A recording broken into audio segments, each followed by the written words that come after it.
Hello everyone, welcome to my channel. Today we are doing makeup for dummies. Let's get into it.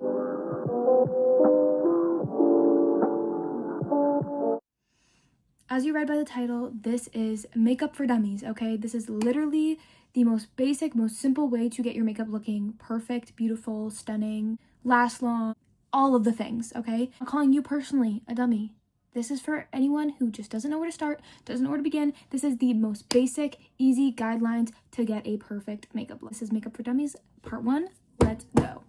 And I can do this for like a bunch of different looks, to be honest with you. First, you need a beauty blender and you need to wet the sponge. Please wet your sponge. Please wet your sponge, okay? I don't know how many times I've seen it where people go in with a dry sponge and I'm like, girl, no. And also your sponge matters. And for your tools, go get a good quality sponge because a lot of the time your sponge can be taking up a lot of your product and sucking it up.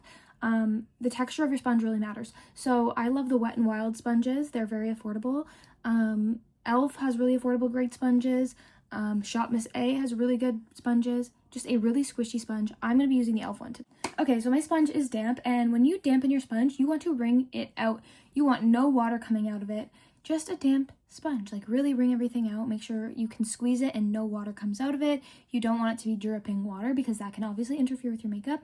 And we're going to start by prepping our skin. First things first, I'm going to prime my skin. This is the Power Grip Primer. A lot of people have problems with this primer. It's because they're not using it right. You want to warm it up between your fingers and then go on your face, all over your face, and really push it in. It is a little bit hard to work with at first, but once it's on there, the texture, it makes your skin, and yes, my face goes red immediately once you touch it. Smooth it over everywhere. However, once you stop smoothing it, it kind of seizes up and it makes your skin tacky. So what you're going to do is you're just going to warm it up between your fingers, apply where you want it to, and then it's going to go all tacky. Milk Hydro Grip is a lot easier to work with when you're just introducing to sticky primers because this one is very, very sticky, whereas the other one, hydrating and tacky. I'm doing makeup for literally years, and one thing I've always noticed is if your eyebrows look bad, you're not going to like your full face because your eyebrows are such a focal point.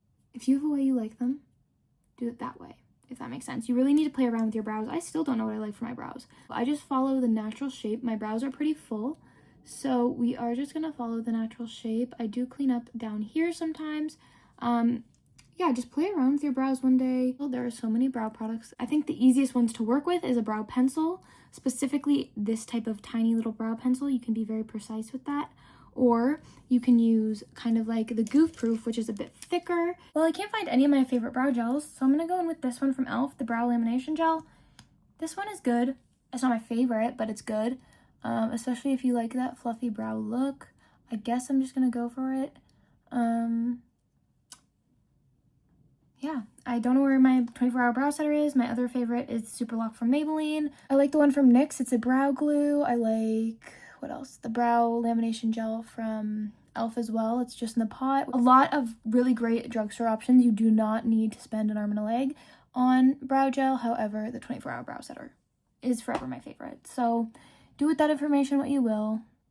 You don't need it, but if you can buy it, it's a great purchase. Skin is all prepped and perfect for makeup. You want it to be tacky. You want to make sure it's in your skin. It's not sitting on top because that's when you get pilling. Put your foundation on, you really do not want to feel like there's a layer sitting on top of your skin. You want it to feel like there is, you know, just your skin is tacky, plump kind of thing, not a layer sitting on top. That's why I go in with skin prep, eyebrows, and now your time for foundation because everything has sunken in. We are going to use my favorite foundation right now. It's the Makeup Forever HD Skin Foundation. I love this foundation. The shade match is amazing for me. This is the shade 1R02. Love it so much. And I'm going to take a foundation brush to first apply. Application is such a big part of your foundation looking good, so you really want to take your time. Base is one of my favorite steps, and I want to make sure it looks perfect. It's the most important part of your makeup, in my opinion. Put it on the back of my hand, I dip my finger in it, and then I put it on my face. We're going to take a brush, and we're going to push that into the skin and stipple all over my face. And also, working in light layers is such a big and important part of makeup because it's easier to put more on if you need it than actually, you know, remove it if you don't. And again, pushing that foundation into the skin. I always do a 2-step process when applying foundation. It looks so much more skin-like. Obviously, sometimes you don't want it to look skin-like, but at the end of the day, you want it to look like it is part of your face, if that makes sense.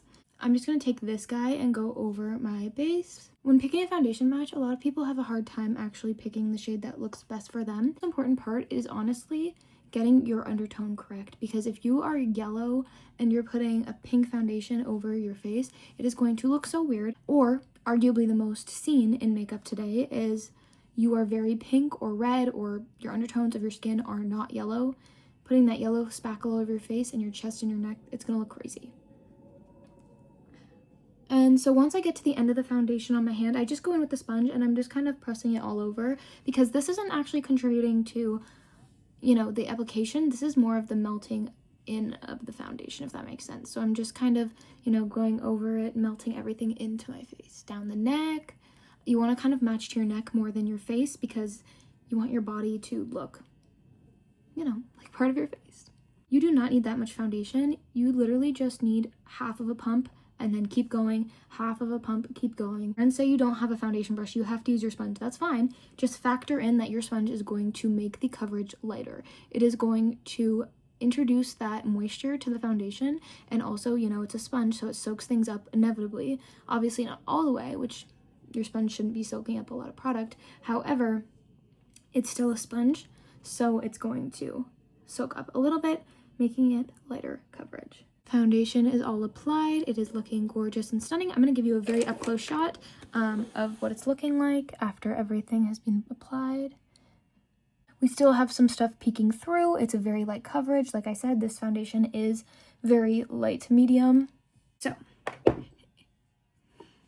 cream products, liquid products, blush, bronzer, highlight, concealer, all of that kind of stuff. When I'm teaching a beginner makeup, you really, really, really want to make it foolproof, okay? So what I do first is my blush and my bronzer, because I always find that I go in with a really heavy hand, and it's easier to clean it all up with concealer than to put it on over my concealer. Yes, you can do concealer, go heavy-handed with your bronzer, then go in with concealer again. However, then you're putting so much product on your face, and it's just could get messy. So for contour, if you do like to contour your face with a cool tone shade, I like to do that first, because you're gonna make all of your hollows and then you're gonna slowly bring the life back into your face, if that makes sense. So this is a bronzer and contour. It's like a mid-toned shade from e.l.f. This is in the shade Fair Light, and it's their liquid camo contour bronzer, whatever. And I like this shade because it is so mid-tone. It looks cool right now. It will contour my face. However, it will also bronze when I blend it out. Just taking a foundation brush. You can use the same brush that you use for your foundation. I just like this one for contour because this brush is a little bit big and it could get everywhere, whereas this is a little bit more concentrated. Notice how it's getting warmer as I blend it out, but still keeping that coolness. And again, stippling motions. For contour placement, really just go as, for my contour placement, I like to make it here and down because I like to have a more chiseled face because my face is a little bit more round, and with my sponge and go over everything. And I don't want to look super contoured for this look because I feel like heavy contour can lead to messing up and people feeling a little bit like, oh, I don't look as good as I thought I would, or this is really hard, because it is contouring is very complex in my opinion. We're gonna go in with a little bit of bronzer. This is the Say Do bronze. I like to blend this under my eye, down and into my cheekbones, or technically on top of my cheekbones, and put it right here. Kind of anywhere the sun is going to naturally hit your face. That's kind of like what everybody says is the guideline. Making sure it's even throughout. You don't want it to just be brown on your cheeks. You want it to just look like an even bronze. Onto my eyelids. I also take some on my nose. Again, going back in with the sponge. Notice you're always going to be going back in with your sponge. Personally, always I'm going back in with my sponge. I need this to melt into my skin. My biggest pet peeve is looking dry, cakey, or, you know, not skin-like. Is the lighting okay? Hold on, a little bit better. I feel like you were too washed out before. I'm gonna move you closer as well. This is what the skin is looking like. And you're thinking like, oh, the bronzer didn't even work. It doesn't even look that bronzed. Just wait until I put concealer on.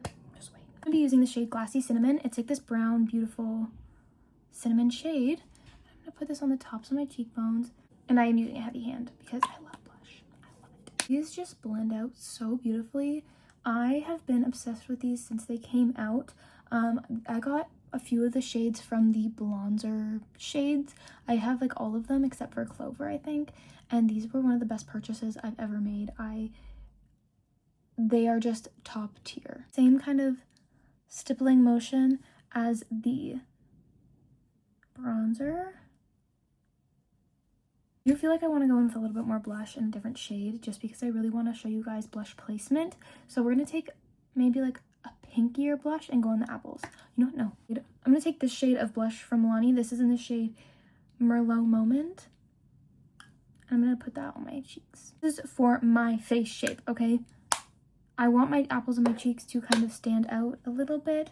I'm going to bring it up onto the top, and then we're going to blend this all over my face, essentially just up into my eyes. This is going to give that diffused look because you're blending it everywhere, and you're thinking that's crazy. Why would you want to have blush here, here, here?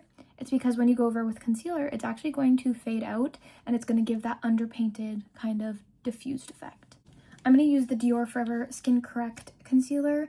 This is one of the most foolproof concealers. If you want another one, obviously it's a little cheaper because this is pricey. Go for the Tower 28 concealer. Love that one as well. Very, very foolproof. So I'm going to take a little concealer brush.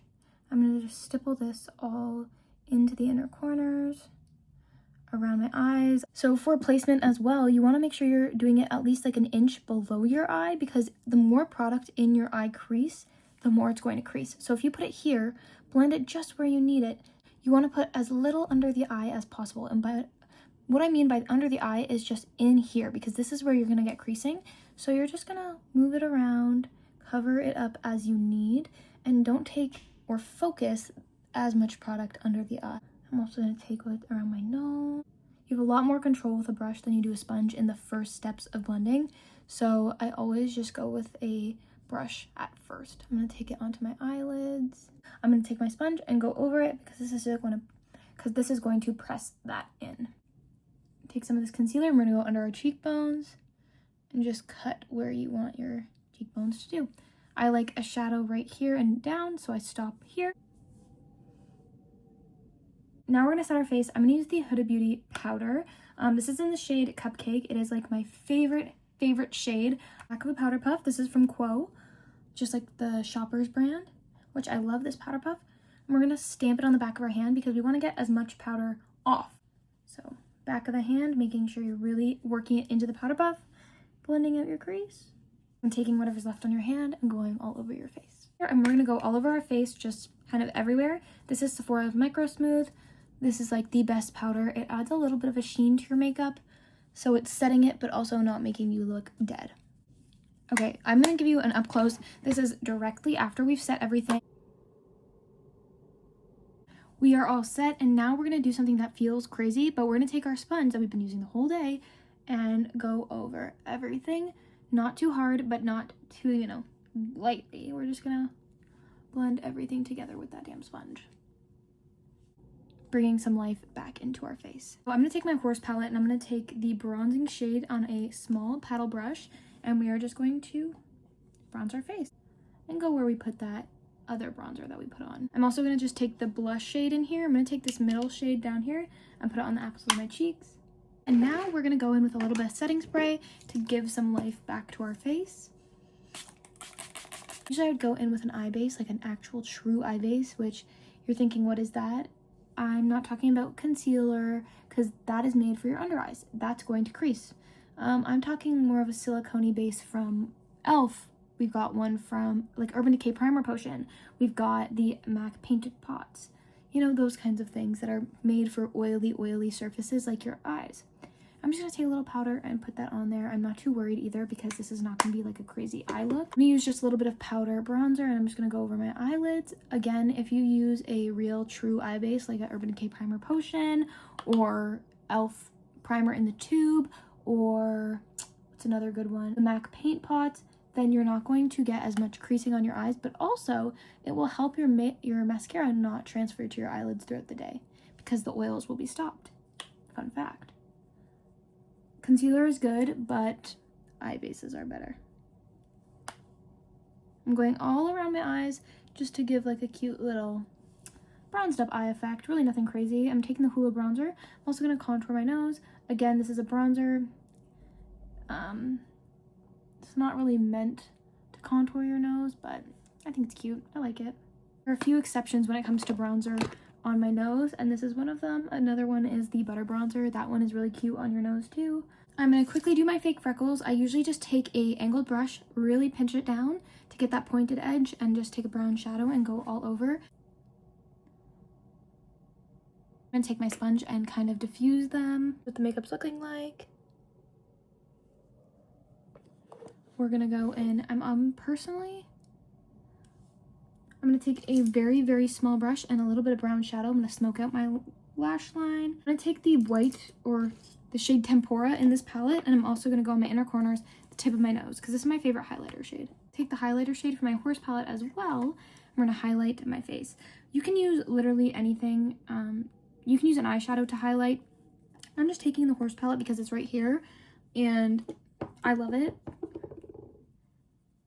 I'm putting it right on the tops of my cheekbones. For these types of look, I like to use more of a, lit from it within highlighter, not something too glittery, because I find that can make it look very cakey and, not really one with your skin, if that makes sense. My lips today, we're gonna go in with the Ultimate Neutral Baddie Lip Combo.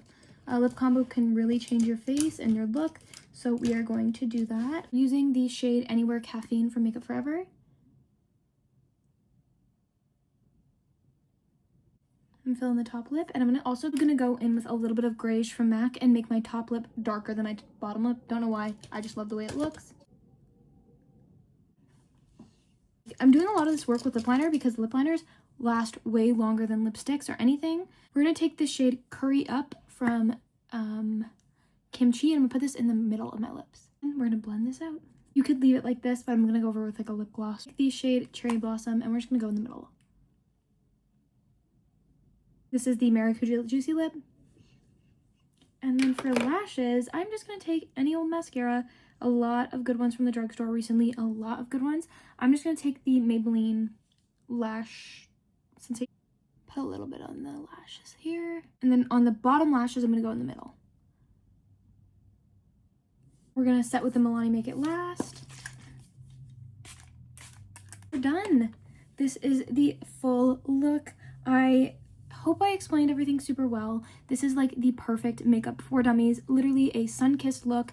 You could wear every day, and you could literally have this makeup done in 20 minutes if you needed to. It is so good. It will last you all day. Everything is just so beautiful, sun-kissed, and natural, but also kind of leans that heavier makeup if you want to get into that look. I love it so much. This is the look. I hope you guys liked it. Leave a comment, subscribe, like this video, and yeah, I'll see you in the next one. Bye.